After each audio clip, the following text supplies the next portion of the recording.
एक समय की बात है। भगवान बुद्ध अपने शिष्यों के साथ बैठे हुए थे और उन्हें उपदेश दे रहे थे। तब उन्होंने अपने शिष्यों से कहा, क्रोध इंसान का सबसे बड़ा दुश्मन है। क्रोध करने वाला व्यक्ति खुद को हानि पहुंचाता ही है, लेकिन दूसरों को भी हानि पहुंचाता है। वो प्रतिशोध की आग में जलता है और अपने जीवन को बर्बाद करता है। उनके उपदेश खत्म हो जाने के बाद उनके शिष्यों में से एक शिष्य खड़ा होता है और उससे बोलता है, तू एक ढोंगी है। तेरी बातें मनुष्यों के रहन सहन से विपरीत है। तू जो भी कहता है उसे अपने जीवन में अनुसरण नहीं करता और दूसरों को ये सब करने को कहता है। जब वो शिष्य गौतम बुद्ध को उल्टी सीधी बातें कह रहा था, तब गौतम बुद्ध ने कोई प्रतिक्रिया नहीं दी और वे शांत बैठे थे।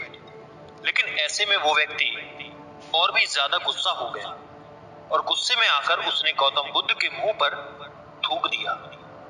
इसके बाद भी महात्मा गौतम बुद्ध को गुस्सा नहीं आया और वे शांत थे। उन्होंने अपने चेहरे से थूक को पोंछा और वो चुपचाप बैठ गए। ये सब देखकर उस शिष्य को समझ नहीं आया कि वो क्या करेगा। गुस्से में आकर वो उस जगह को छोड़कर चला गया और अगले दिन अपने घर पहुंचा। जैसे ही वो अपने घर पहुंचा, तब तक उसका दिमाग शांत हो चुका था। दिमाग के शांत होते ही उसे इस बात का एहसास हुआ कि उसने कितनी बड़ी गलती की है, उससे पाप हुआ है। वो खुद को मन ही मन कहने लगा, ये मैंने क्या कर दिया। मैंने महात्मा बुद्ध का अपमान किया है। ऐसा पाप मैं कैसे कर सकता हूं। मैंने तो बहुत बड़ी गलती कर दी है। मुझे जाकर उनसे माफी मांगनी होगी। ये कहकर वो तुरंत ही गौतम बुद्ध के पास चला गया। लेकिन गौतम बुद्ध उस स्थान पर नहीं थे। ऐसे में वो शिष्य जगह जगह भटक कर उन्हें खोजने लगा। जैसे ही उसे महात्मा बुद्ध मिले, तो वो उनके पैरों में गिर गया और उनसे कहने लगा, मुझे माफ कर दीजिए, मुझसे गलती हुई है।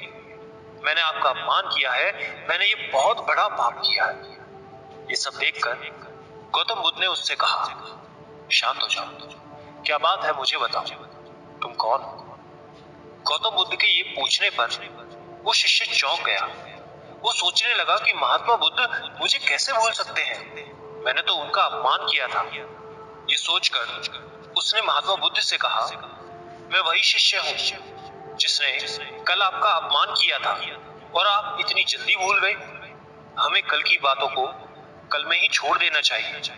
वो अच्छा हो या बुरा, उसके बारे में बार बार विचार नहीं करना चाहिए। मैं बीती हुई बातों को पीछे छोड़कर आगे चलता हूं और ऐसा ही हम सबको भी करना चाहिए। महात्मा बुद्ध ने उस शिष्य से कहा।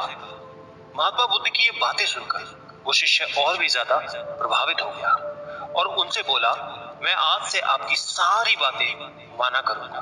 दोस्तों, इस कहानी से हमें शिक्षा मिलती है कि क्रोध करना इंसान के लिए सबसे खतरनाक है। ये मनुष्य का सबसे बड़ा दुश्मन है जो उसे बर्बाद कर सकता है। इसलिए मनुष्य को कभी भी क्रोध नहीं करना चाहिए और साथ ही बीती हुई बातों को हमें भूलकर आगे बढ़ना चाहिए।